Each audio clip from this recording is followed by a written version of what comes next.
family wanted to honor his request of being Placed in a beautiful tomb. no, he wanted his ashes to be Sent to outer space. buried In outer space. On the moon. in a Pringles can. What? The number one question asked round the world. Why? From the creators of the groundbreaking number one podcast Turned Up come all the answers. You're listening to That's Why with your hosts Jake Jones and Robert Venable. Jake. What's up, Jake?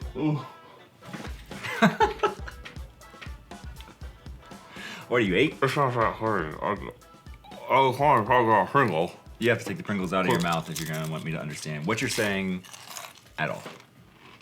What I'm saying is, Go on. the new Star Wars films Put Pringles back in your deserve mouth. way more credit than...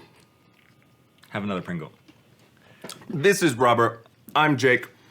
And that's why. Wait. That's why what? That's why, well, today's episode.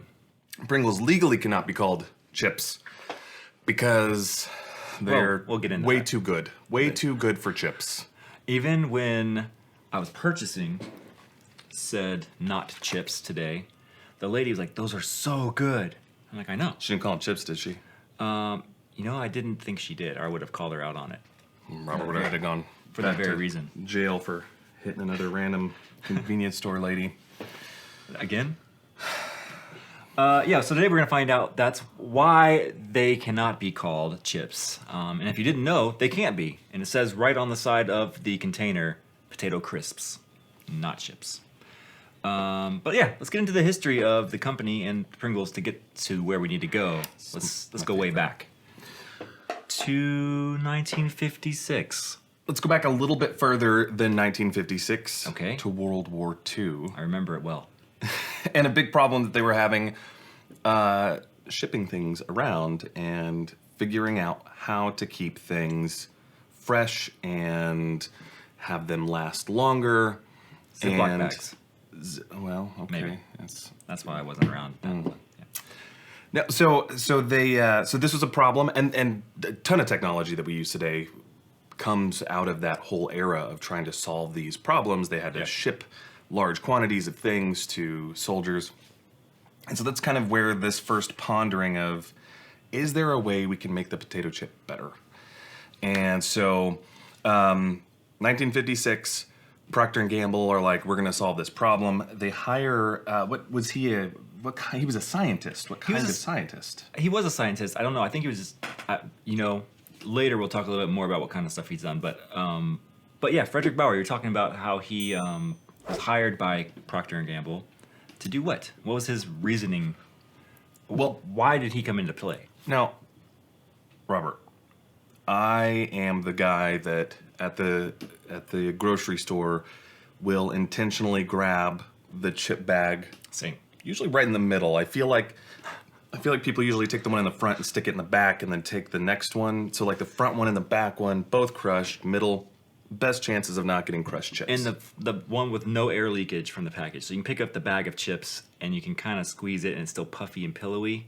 I feel like that means less of a chance of some kind of squishage, breakage. And do you shake them all up to make sure? Why would just you every bag, you just shake it as hard as you punch can. it as hard as you can? See if it's No. they're crushed. Yeah, every time. So that's why Frederick was hired. Fix that problem. Got to fix that problem. First thing I would like to point out to anyone who's ever tried a Pringle is it's not in a bag. It is not, as you saw. It's in a cylinder tube. We'll talk Assuming about. you've never heard of these relatively new inventions called Pringles. So he did. He came up with some ideas, including the packaging and the shape of the crisp. But they weren't originally called Pringles. They were called newfangled potato chips, which I think is awesome. This is true. And then they became Pringles, Which they still are. newfangled potato chips. So, and then we got rid of newfangled potato chips for several reasons. So this is something that I thought was a little bit of a disservice to the Pringle heritage. But Procter & Gamble actually put Alexander Lipa. That's how I'd pronounce it.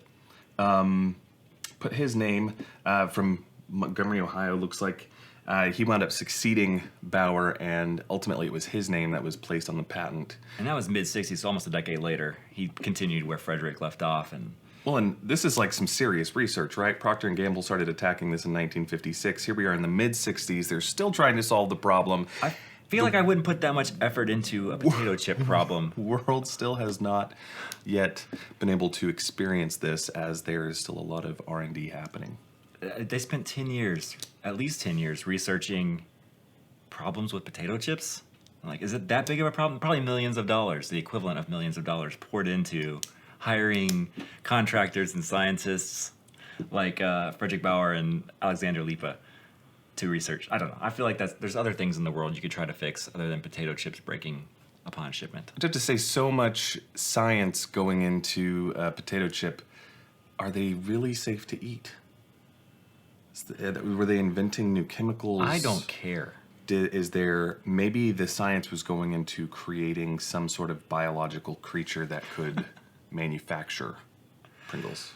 I don't know. I'm just throwing it out there. So Procter & Gamble ended up going with this design that those two gentlemen, or combination of them, have worked on for over a decade. And by 1967, they put them on the market. It was 1975. They were pretty much available for sale everywhere in the United States. And it wasn't until 1991 that they were available completely worldwide. Everywhere you want to go, you could find that tube of chips or crisps anywhere you choose to find them. It's crazy to think they didn't hit the international market till after I was alive. And they started research and development just a couple of years after my parents were born. That's weird. That's a lot. There's a lot that's gone into these things, these Pringles. That's a big commitment. So, the can. Yeah. One of the most distinct features of Pringles is that they are sold in a can, not in a bag, and you will never find them in a bag. They do make little plastic pouches. Have you seen those little? Oh yeah, like guys? little disposable Tupperware looking things. Yeah.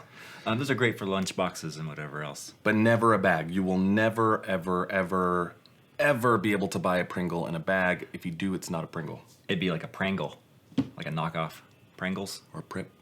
A Prip. Pringle chip. The only other thing I can think of that comes in a can like this would be tennis balls, and they are also not crushed.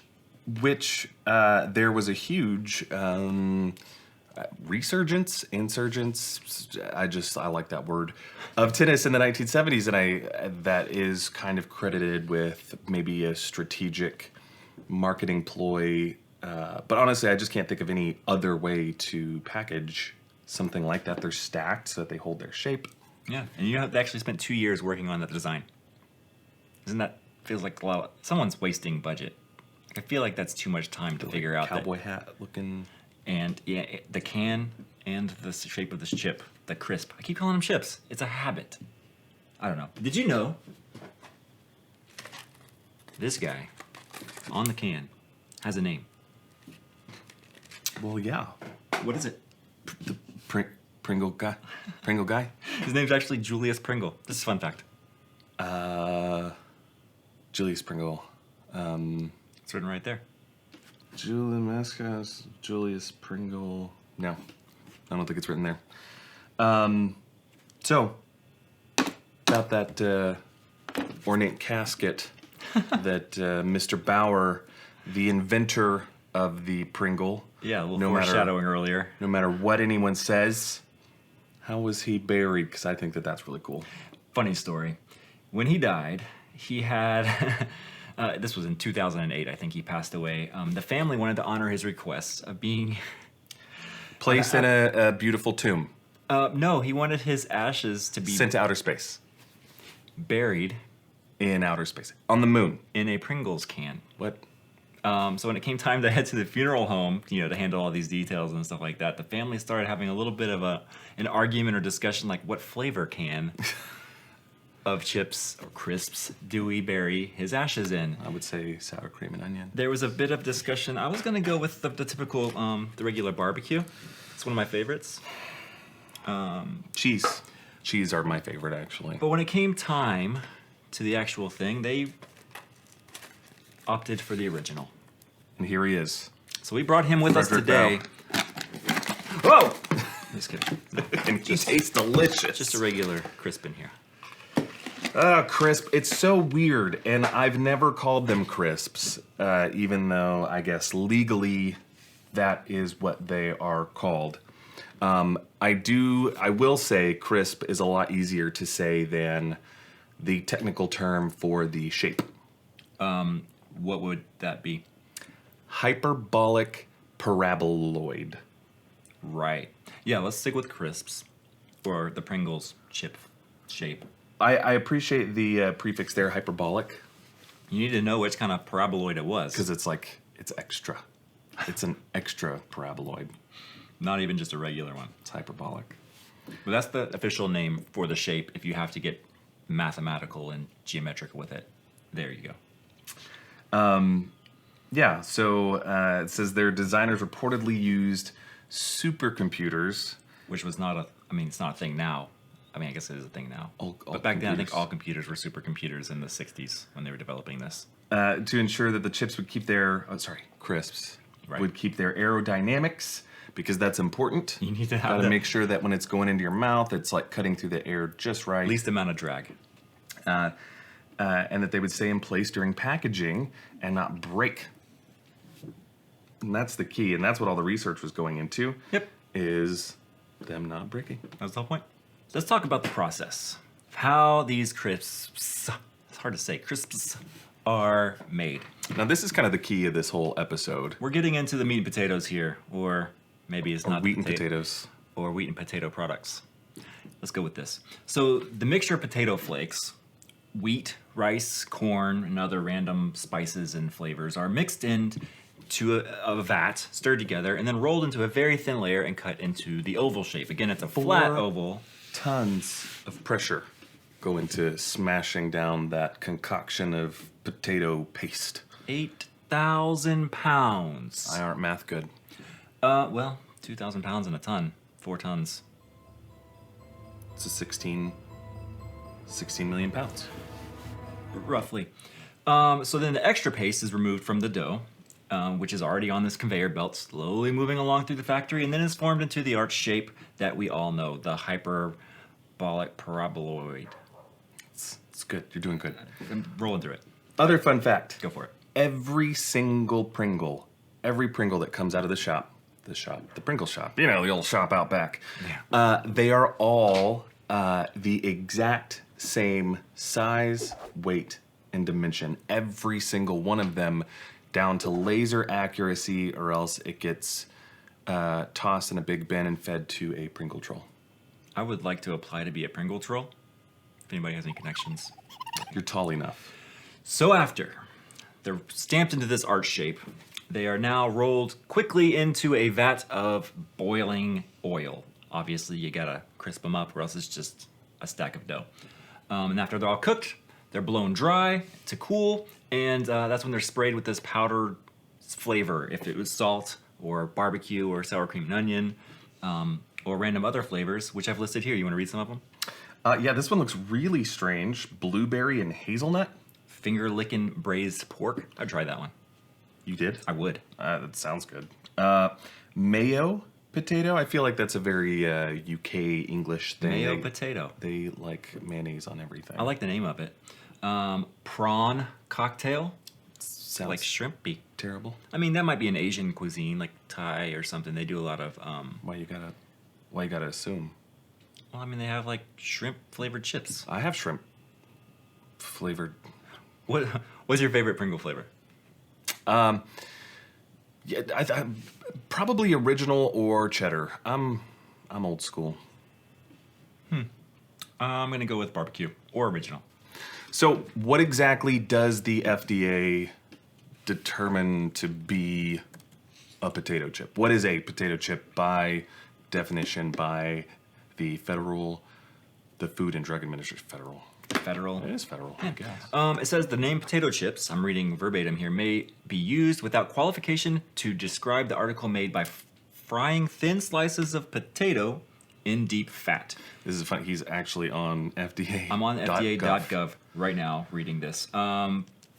It said if it differs from that or a traditional potato chip only in having been processed from dried potatoes, that's the only other way you can call it potato chip without being misleading. It says that if it's made from dried potatoes containing significant amounts of added rice flour, cornstarch, or other carbs other than potatoes, then it may be called misleading to be labeled as potato chip, which means you cannot call it a potato chip. It actually says it's been revised since 1969, 1980, 1988, and again, like I said, back in December of 1988. I might have said 98 earlier, but December 1988. So yeah, if it's got potatoes plus a whole bunch of added starch and wheat and corn and stuff like that, it cannot be called a chip. So let's look at the ingredients of the Pringles. We know there's potatoes. Well, it doesn't list potato in the ingredient. It actually says dehydrated processed potato. So we're already on the downward slope here. But it's actually made of 42% potato, which leaves 58% to be other things. What if it's like bourbon? Like, as long as it's 51% potato, it can be called a chip. Pretty much. So since most of it is not a potato, most of its other ingredients, it cannot be called a chip. It's got vegetable oil, rice flour, wheat starch, maltodextrin, salt, dextrose, which is sugar, all the stuff plus the miscellaneous flavors that they add to it, barbecue, sour cream, onion, whatever, artificially flavored. So they came to an agreement with the FDA as to what they can call them. They're Yes. forced into an agreement with the FDA. Since they're only 42% real potato, they can't legally be called chips. They must now call themselves crisps. So, last fun fact. In the UK, they actually call thinly sliced pieces of potato Crisps. crisps. Right. What we call chips in the US, they call crisps. They call crisps. Now, the FDA ruling only applies to the United States, of course. Makes sense. However, this did pose an issue in the UK because there are certain taxes on potatoes and different ingredients inside of them. And so while they are fighting to try and be called a chip in the United States, they are trying not to be called a chip or crisp in the UK. Oh, that's confusing. But in the US, they were deemed not to be a potato chip. But in the UK, they were deemed to be a potato crisp. Therefore, they are liable for certain taxes and fees for importing and such over there. Pringles are getting the shaft. Or the tube. Well, so if you've ever read on the tube of Pringles that it says potato crisps, not potato chips, well, that's why.